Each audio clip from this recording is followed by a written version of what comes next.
The Chicago Blackhawks stole Game 1 of the Stanley Cup Final from the Lightning, 2 goals in under 2 minutes late in the third period. And right now I'm joined with our expert handicapper Dave Golikoff to give us his analysis on Game 1 and how it can help our picks moving forward in the series. Dave, to me, it looked like the Bolts sort of just took their foot off the gas a little bit in the game, and Chicago took full advantage of that. If Tampa Bay wants to win Game 2, I think they better understand you can't let up on such an experienced playoff team like the Blackhawks. Dave, what were some of the factors that you saw in the game that made a difference here? Well, I think it's sort of an intangible, like some of the things that we talk about are tangible, stats, power play numbers, minutes played, whatever. Goaltending, saves, save percentage. The Chicago Blackhawks have an intangible quality that is really hard to understand, especially for a team like Tampa Bay that hasn't been there, done that. Tampa Bay is in the process of growing. Chicago is already grown.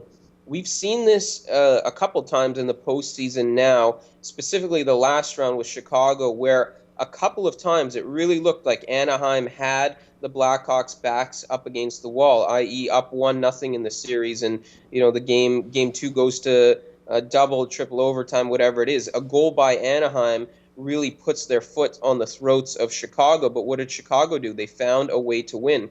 Same thing with Tampa Bay in Game 1 of the Stanley Cup Final. Listen, a win by Tampa Bay in Game 1, if they had held on to that 1-0 win, the entire tone of the series changes. But again, Chicago finds a way to get it done.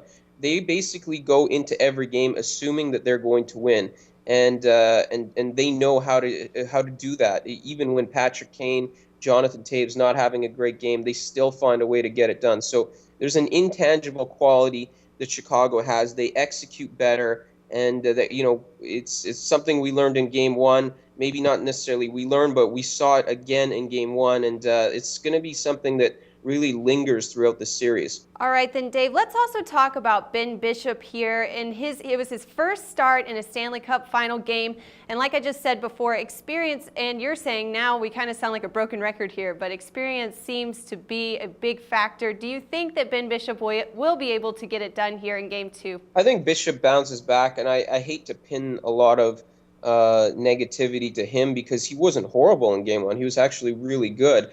It's just, again, when the Blackhawks needed a key save, Corey Crawford made it. Remember, Tampa Bay came out in period 1 like they were shot out of a cannon.